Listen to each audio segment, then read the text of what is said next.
A big thank you to Jennifer at Paper Ink and Arts for sending me such wonderful products to review.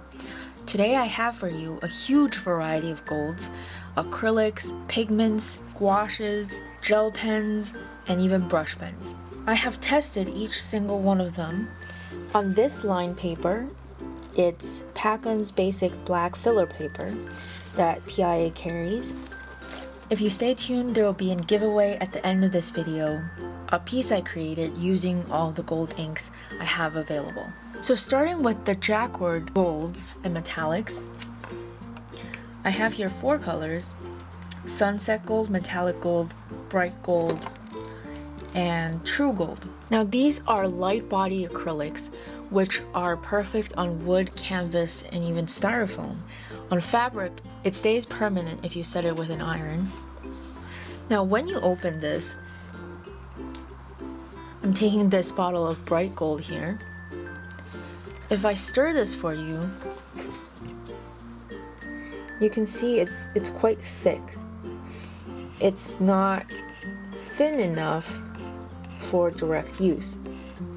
But when I add water to this, I find that the hairline on the upstrokes aren't as opaque as I would like it to be. But in these swatches, the colors show off beautifully, so it may work better with broad pens or brush pens. The benefit of this ink compared to all the other ones I have tried is that it doesn't clump, so you don't need to worry about stirring it to make the pigments disperse through. It's very smooth.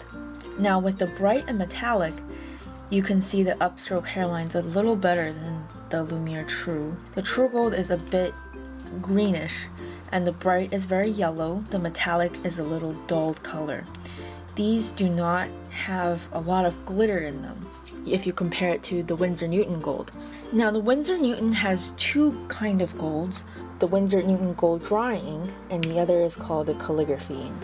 So these golds have quite dramatic color differences. The Winsor Newton drawing ink has the most glitter out of all the gold inks I've tried. However, when you use it strictly for writing, it tends to blob a little and it can get a little hard to control. So you see the swell here down the end, even though I lifted the pen earlier, it still doesn't give me as smooth a transition as, say, the Jacquard golds did. However, the glitter in this particular gold, if that is what you're looking for, say for accents on flourishing or your text, I would really recommend you trying this out. So the color of this gold is unlike any other gold in this entire group. It's very bright and it's the whitest of all of them. The Winsor Newton Calligraphy ink is more copper toned. The hairline isn't as thin as I would like, and both of these, unlike the Jacquard golds, require a lot of stirring. So you can see the pigment is completely down in at the bottom. So before use, you have to stir it thoroughly through, or else you get clumps like these. The Kuretake Mica, this has got to be my favorite out of this bunch. On the directions it says, shake well before use until the marbles inside make sounds. So there is a marble inside that when you shake to mix, you can start hearing that marble. However, the marble is quite deceiving because I opened it after I hear the marble and it still wasn't quite mixed thoroughly, and you still have clumps like these. But this color and the quality of the hairline this gives you is unlike any other gold ink I have tried. It flows really nicely. I never had to stop when I wrote this. The hairlines are opaque enough but still thin, and the color is bright gold with a medium amount of glitter. So if we say the Winsor Newton has the most glitter, this one would come second, and then it will be the Jacquard golds. And next we have the Dockville Martin golds, the Iridescent Copperplate gold, the 14 karat and the 18 karat gold. All of these Dr. Phil Martin golds come in eyedroppers. So the benefit of that is it's very easy to apply it to your nib. It flows very nicely, much like the Kuretake, but the colors aren't as bright. So the Copperplate gold is somewhere between copper and gold. The 18 karat, for some reason, does not give me as opaque of a hairline as I would like. The 14 karat gold is very similar to silver in actual use. All of these ones, except the 14 karat gold, are not as glittery, so you do not really see the gold pigments as much. I would suggest that even after thorough mixing, to give a few mixes within your eyedrop so that in your eyedrop you have a well mixed solution to apply onto your nib. Also, an acrylic ink is the golden high flow acrylics. I have the color Iridescent Gold Fine. These are for use with airbrush, nib, pen, and paint. Now when this comes, you take off the seal right inside and then turn this part to apply it to your nib. Now, when I tried to take advantage of that convenience, you have to be very careful because what it applies, even just that tiny bit of pressure, applies a little too much for a steel nib. So my first try, I got something like that, where there was too much ink and everything blobbed, not just here, but here. I meant to lift earlier. So I would, if I'm using this for lettering, I would squeeze it into a bottle. It is, like its name, flows very well. The gold is on the lighter, whiter side, so it's not as yellow, but the hairlines are great. You just have to be very careful when you use that bottle's applicator. Now, about the gouaches, I have here the Winsor Newton Designer Gouache in gold and the Schminkcke Gold Pearled Gouache. The Winsor Newton Gouache in gold, if you compare it with the Winsor Newton Calligraphy ink color, they are quite similar. It does give a smoother flowing feeling when you're writing, and there's less stirring going on because once you mix your gouache with water and gum, you don't have to worry about it as much. If you're looking for a more raised effect, however, the Winsor Newton Calligraphy Gold would help you with that. If you use a nib that gives you a broader shade, like the Browse Rose or Leonard Principal, you can really get a nice raised effect if you wanted to. Now with the gouache, it's a little on the flatter side. The Schminkcke Gold Pearl is a much sought after gouache color. It is exactly like its name suggests. It is a pearl gold color. It flows very nicely, and there isn't really a color like it in all the golds I tried. And here we have the infamous FineTec palette in the pearl colors. These are, in my opinion, if you wanted to travel or you wanted one thing that gave you a variety of metallics to work with, this is a really nice thing to get. You can see from the palette, this is Tibet, Inca, Arabic, and finally to silver. These have the best hairlines straight out of the palette. I use a water brush just for my FineTec and apply it to your nib and then use it to write. The downside of this is you have to constantly apply it. So instead of just dipping your nib, you need to pick up the brush, paint more gold, paint it on your nib, put down the brush, pick up your pen, then write. But the hairlines these give straight up is phenomenal. I mean, nothing else really matches that just straight out of the bottle. The Jacquard ones do, but they're not as opaque as the FineTec. Even the Kuretake that I like so much cannot match it hairline wise. If I added gum to the gouache, it can match with the FineTec quality of hairlines. And finally, I want to compare the above with Pearlescent pigments. So Pearlescent pigments come in powdered form, such as this. This particular one is gray lavender. And you mix the Pearlescent pigments with water and gum to your desired consistency. I always have the Brilliant Gold mixed on my table. This is with water and gum. And you can see it does require a lot of mixing to get started.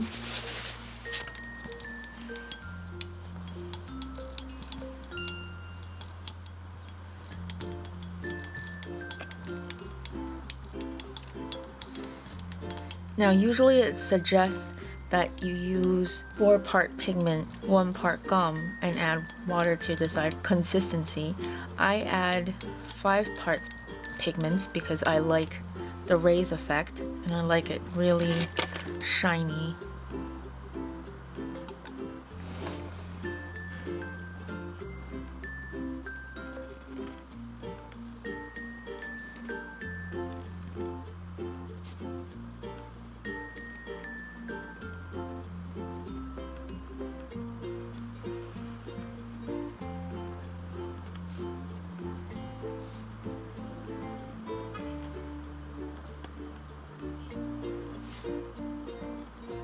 Now because I add so much pigment, it doesn't flow as nicely as some of the ones on this list, but I do like how much it reflects. The pigments give you a little more flexibility as to how much glitter you want, or whether you're just looking for something that flows nicely.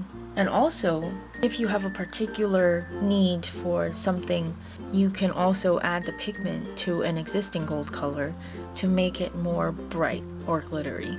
And finally, I have the Yoshimoto Chinese ink in gold and black. On the bottom, it gives a more accurate description. It says black with gold tint. And when this ink came out, I was so excited to try it. So on the box, it tells you to shake well and allow the metal ball inside to disperse the gold powder.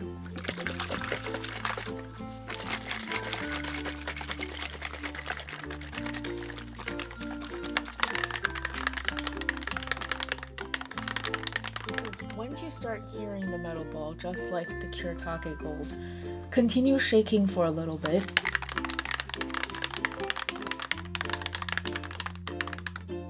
And pour some out.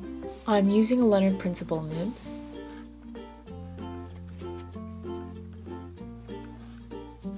And the first time I tried this, I got so disappointed because it doesn't really show much of gold, even using a nib that can produce a large swell.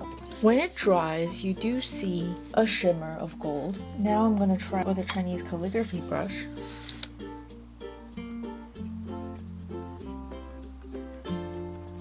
And you can see it much better than you can with a steel nib.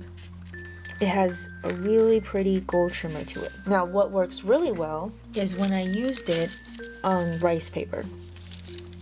And you can tell very clearly that it has a gold tone. So if you do Chinese calligraphy, this is a great ink for you to try. However, if you buy the ink to use with a steel nib, you may very well be disappointed because it looks like something you could achieve if you just took Sumi and added a little bit of Pearlescent. And now we have the gel and felt tip and brush pens. So I will start with the gel pens. This is the Pentel Slicci Gold. It's 0.8 millimeters.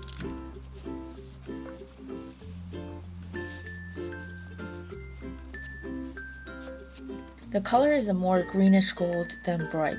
It does flow really well and does not catch or blob in any way. And this is the Uniball. It's 1 millimeter. It's a little thicker than the Pentel one.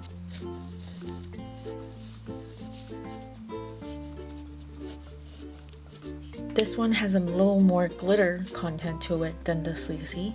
Here are the Sakura jelly rolls.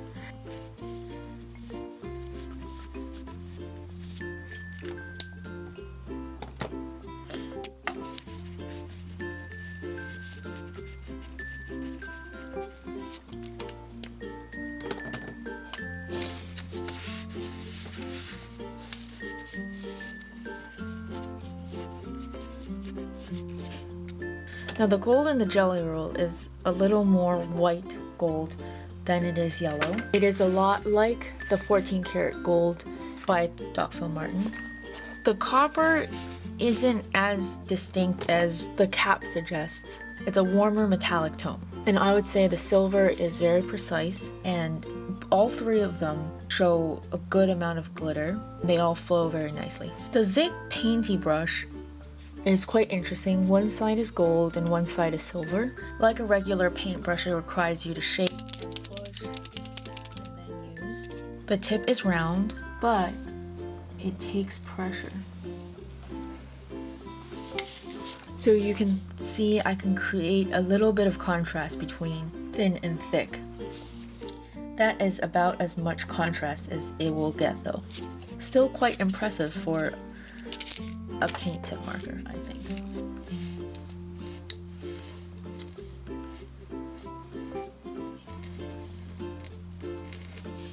The silver is very bright. It also flexes slightly so you can get a contrast between your hairline and swell. This marker is oil-based, so it would be permanent on a variety of surfaces. Here's Sharpie's poster paint, metallic gold, extra fine point.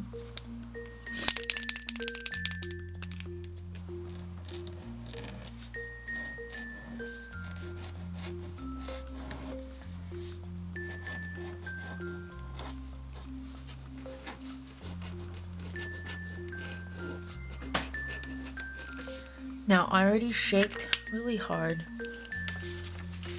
but it's not as opaque as the Zig one, and this one does not take pressure. There's no alteration in thick and thin. Let me try it on white paper and see if it shows up a little better. Okay.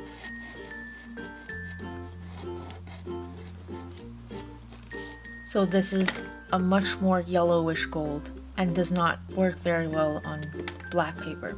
Next we have the Zig Calligraphy gold broad tip.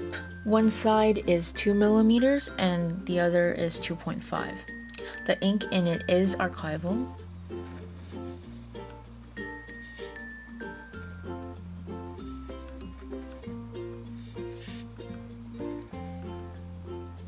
The side I used is the smaller 2mm side.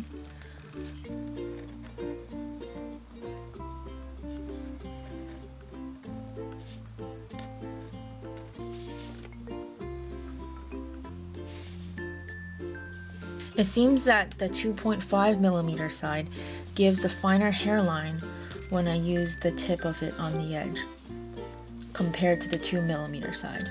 Color is a greenish gold, and even a little more greenish when you compare it with the Uniball color. Next we have the Zig Wink of Stella brush in gold, and when you get this in the case, the back has instructions of how to use it. So basically, you open it up, take off the black ring that was once here, shake it, and then push right here, and you can watch the pigment flow into this area. The tip of it is a nylon brush tip, and when you do press it, a lot of ink will come out, even though I was really careful. The nylon tip is a lot like what you see on a Pilot water brush.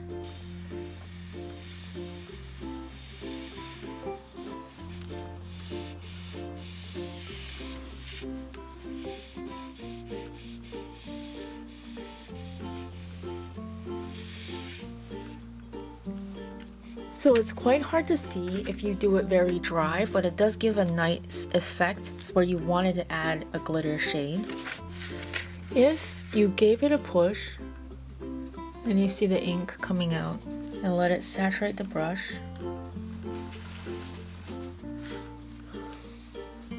this is the color you get.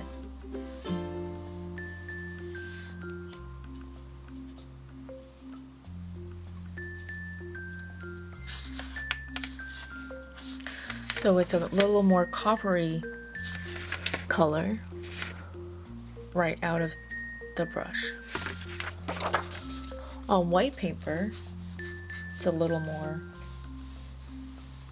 visible, and it has this bright gold tone. And the Zig Wink of Stella, it gives the same color as the Stella brush and the same amount of glitter. Now this one does not show up much on black paper, but it adds a nice effect if you're working on a lighter color. So which gold ink should you buy? The answer really depends on your need and budget. If you want to primarily write in gold and you're looking for fine hairlines, I would definitely recommend the FineTec palette. And if you purchase the FineTec, you don't have to worry if one runs out. You can purchase the individual palettes separately. If you write on other mediums like canvas, I would definitely recommend the Jacquard Gold. For smooth flowing and glitter, it would definitely be the Kuretake Mica. And if you want something super glittery or accenting, it would be the Winsor Newton drawing ink. So links to all the products will be in the description below. I'm giving away this bird flourish piece I created inspired by Blanchard, using all 14 inks, 2 gouaches, and 10 gel or paint pens mentioned in this video. You can enter by giving this video a thumb up, subscribing to my channel, and leaving a comment below on which gold product you're most interested in. The winner will be randomly chosen on December 20th, and I will announce it in my next video. Thank you so much for watching, and I'll see you in my next review.